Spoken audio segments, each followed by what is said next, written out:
Hello students, welcome to CSP IS Academy. This side your Apurva sir. Today's date is 12th of June. Let's start our newspaper analysis. Students, अगर आपको ये PDF चाहिए तो आप हमारे Telegram channel @CSCP_Assam को follow कर सकते हैं.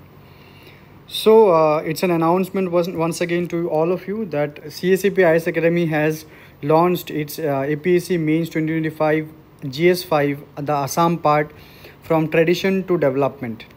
Every aspect of that paper GS5 which will be taught in a very simplified manner. अगर आपको इसमें गाइडेंस चाहिए तो आप हमारे दिए गए इस नंबर पे कॉल कर सकते हैं. So without any much delay, let's start with the topics that today we'll be discussing. So from GS2 we will be discussing Aadhaar mandatory for Tatkal bookings. Next from GS3 Khan Quest. What is Khan Quest? We will go to see. Next 33% reservation for women in Lok Sabha. Axiom 4 mission and new motto of Lokpal. The first one, Aadhaar mandatory for Tatkal bookings. कि जुलाई 1 से आधार authentication mandatory कर दिया गया है for all the तत्काल tickets via IRCTC website and the app. And from July 15 Aadhaar based OTP authentication will be required for all online Tatkal bookings. So what is this Tatkal bookings? Ki when you didn't get reservation or when in a situation or in a contingency situation when you suddenly require train tickets, so a day prior to the preparation of the chart of the train you can book your tickets. तो few seats are reserved under the Tatkal quota जहाँ पर price भी ज़्यादा होता है. तो offline booking rules क्या कहा गया यहाँ पर कि फ्रॉम जुलाई 15 ऑफलाइन तत्काल booking at the PRS counter, मतलब आप जो लाइन में खड़े रहकर जो टिकट बुक करते हैं वो through authorised agents it will require OTP authentication. तो ये आपकी इन्फॉर्मेशन के लिए है. OTP will be sent to the mobile number provided by the user. तो देखिए ये जो न्यूज़ है वो ज़्यादा इंपॉर्टेंट किस टॉपिक में है, GS2 का तो है ही, पर ये हमारा कहाँ पर ये आएगा, ये गवर्नेंस, ये आएगा E-गवर्नेंस में. So it will be a part of the e-governance programme of the government. तो आप इसको अपने मेंस में एज एन एग्जांपल लिख सकते हो. And what are the restrictions on agents? कि to stop bulk bookings agents are barred from booking opening day tatkal tickets during the first 30 minutes. तो क्या देखा जाता है कि जो ये एजेंट है वो बल्क बुकिंग करके रख देते हैं कि जब तत्काल टिकट वो विंडो खुलता है वो पहले 30 मिनट में बल्क बुकिंग वो बहुत ज़्यादा कर लेते. So this now agents are barred from booking opening day tatkal ticket during the first 30 minute. पहले 30 मिनट कोई भी एजेंट उसको बुक नहीं कर सकता. तो अगर हम बुकिंग विंडोज़ देखते हैं कि AC क्लासेस के लिए 10 AM to 10:30 AM और नॉन AC क्लासेस के लिए 11 AM to 11:30 AM यहाँ पर रेस्ट्रिक्शंस फॉर एजेंट है. Why? To prevent the misuse and ensure Tatkal quota benefit to genuine passengers. Next, instructions and implementation. Passengers are advised to link Aadhaar and their IRCTC profiles to avoid inconvenience. CRIS and IRCTC directed to update systems and notify all zonal railways and department. ठीक है, ये information है. Next IRCTC और IRFC. जो IRFC है Indian railway financial corporation और IRCTC Indian railways catering and ticketing services. So ये दोनों ही गवर्नमेंट के नवरत्न स्टेटस में आते हैं.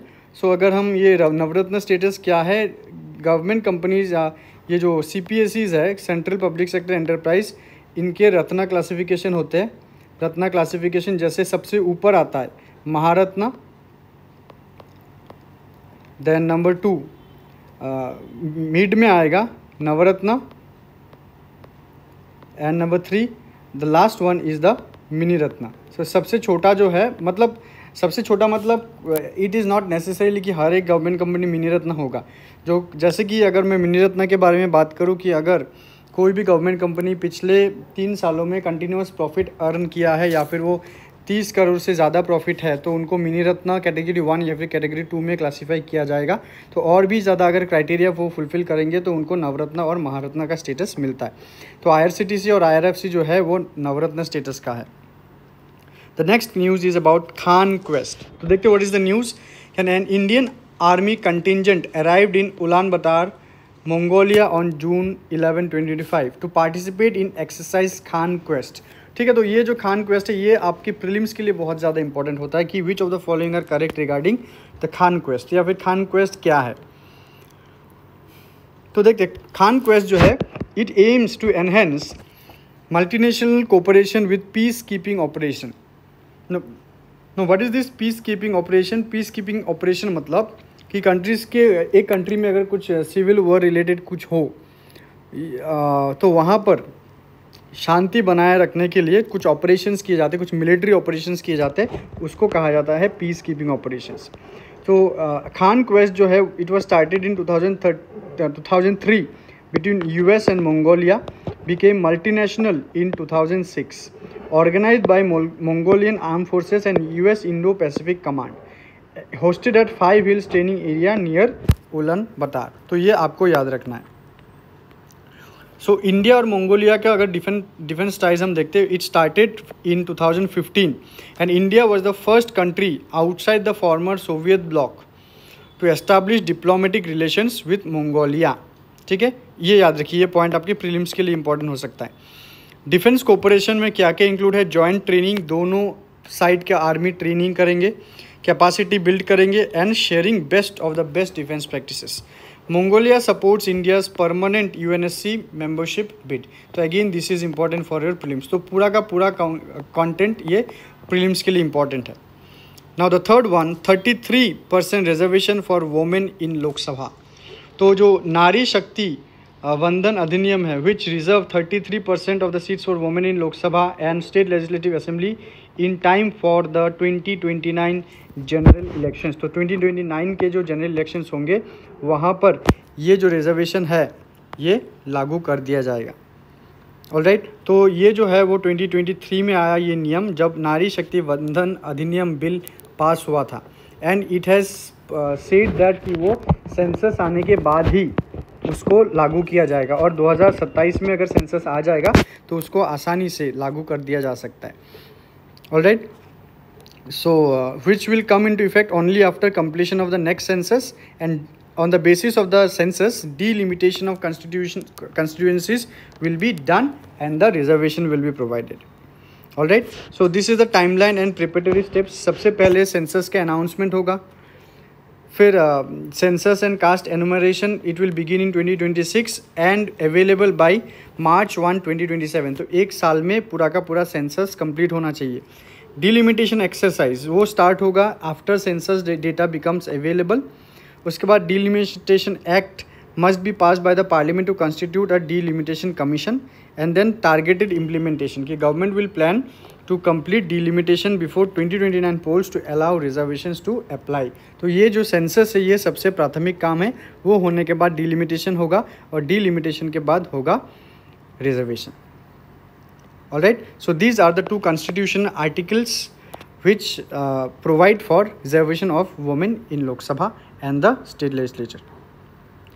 Next, Axiom Mission 4, Axiom 4 mission। Okay, तो ये न्यूज़ रिलेटेड है फ्रॉम द शुभांशु शुक्ला कि जो हमारे इंडियन एस्ट्रोनॉट है इंडिया से जो जा रहे हैं कि एक्जियोम 4 मिशन में, तो वो है शुभांशु शुक्ला। और न्यूज़ आया है has been postponed due to technical fault in SpaceX Falcon 9 rocket. तो यहाँ पर आपको क्या कंटेंट मिलता है, देखिए प्रीलिम्स में आपको मिलता है कि एक्जियोम 4 मिशन के बारे में पूछा जा सकता है। ये किसका क्या है वो इनिशिएटिव है? It is initiative by NASA and SpaceX. SpaceX किनका है? यह है इलॉन मस्क का। Astronauts from India, Poland, Hungary and USA will go. So जो पैगी व्हाइटसन है वो नासा के फॉर्मर एस्ट्रोनॉट थे, इज़ द मिशन कमांडर। ठीक है, और इंडिया से जाएंगे कौन? Shubhanshu Shukla. Alright, so the crew will travel abroad the SpaceX Dragon spacecraft to the International Space station.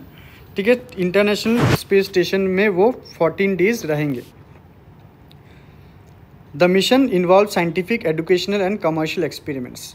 जैसे क्या साइंटिफिक सिग्निफिकेंस है? जैसे कि डायबिटीज़ रिसर्च कि it is world's first of its kind space agreement to make space travel possible for insulin dependent diabetics. Alright, तो वो देखा जाएगा। Then cyanobacteria study, investigate use of photosynthetic microbes for oxygen generation in long-term space mission.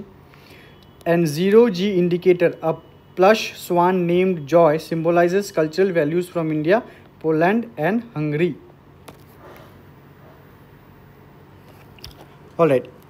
So India specific importance, India का क्या important role है वहाँ पर? It result of ISRO NASA MOU, ISRO और नासा के MOU से ये जॉइंटली इंडिया को भी भेजा जा रहा है स्पेसक्राफ्ट में। देखिए ये है Shubhanshu Shukla ji. 10 Indian experiments on board, micro gravity effects on muscle dysfunction and cognitive function. वो देखा जाएगा जहाँ पर ग्रेविटी एकदम कम है वो मसल डिसफंक्शन और कोई भी कॉग्निटिव फंक्शन में वो कैसे काम करता है। Growth of 6 types of crop seed, space में देखा जाएगा क्रॉप सीड को लेके वो वहाँ पर एक्सपेरिमेंट होंगे। Later on space endurance of tardigrades, extreme environment organisms जिसको बोला जाता है। टार्डिगेट्स जो है ये देखने में कुछ इस तरह के होते हैं, ऐसे कुछ होते हैं organism, they are known as tardigrades. This test are precursors of what Gaganyaan could have carried, मतलब गगनयान जब होता तो ये सब एक्सपेरिमेंट गगनयान में किया जाता, पर इसरो नासा के MOU से ये वाले जो एक्सपेरिमेंट्स है वो एक्सियोम में किया जाएंगे। So Shubhanshu Shukla becomes the first Indian on ISS and the second Indian in space after Rakesh Sharma. Next one, new motto of Lokpal. So on June 11, 2025, the full bench of the Lokpal of India officially adopted a new motto to reflect its renewed vision and commitment. The new motto is Empower Citizen, Expose Corruption. तो significance क्या है ये new motto का? तो it will now emphasis on the dual role कि it will empower the citizen को वो empower करेंगे और करप्शन को वो एक्सपोज करेंगे, करप्शन के ऊपर वो काम करेंगे। It signals a proactive stands जहाँ पर ट्रांसपेरेंसी को, अकाउंटेबिलिटी को और रेस्पॉन्सिवनेस को इम्प्रूव किया जाएगा in public administration. In line with the theme of Azadi Ka Amrit Mahotsav, it reflects India's aspiration for a corruption-free governance in its Amrit Kal. Okay, so यहाँ पर कुछ basics है। लोकपाल जो है, it was constituted by the Lokpal and Lokayuktas Act 2013. It mandate inquire into allegations of corruption against public functionaries, including Prime Minister. Prime minister के ऊपर भी वहाँ कार्रवाई हो सकता है अंडर द लोकपाल एक्ट। तो वहाँ का चेयरपर्सन कौन होगा? चेयरपर्सन होगा फॉर्मर चीफ जस्टिस और जज ऑफ सुप्रीम कोर्ट और an eminent person of integrity. There may be up to 8 members. First chairperson of Lokpal was Pinaki Chandra Ghosh, who was appointed in 2019. So here students, there is an MCQ for you. So it is, the MCQ is about axiom formation number 1, and the second and third is about your Lokpal and the नारी शक्ति वंदन अधिनियम। तो इन तीनों questions के answers आप हमें comment section में बोलिए। So students, there is an announcement for you as your mains is approaching in the month of September. So हमारी CSEP IAS अकेडमी की तरफ से एक डिफरेंशिएट बैच लॉन्च किया गया है which will be taken by Mayur Chaudhary sir who excels in essay writing. तो आप उनके क्लासेस ज्वाइन कर सकते हैं which will be very very helpful. Also along with that if you want to excel in ethics तो आप हमारे पंकज शर्मा सर जो कि है 10 years of teaching experience he has, so he will guide you completely in attempting your GS4. So thank you so much. We will be discussing in the next session. Till then, take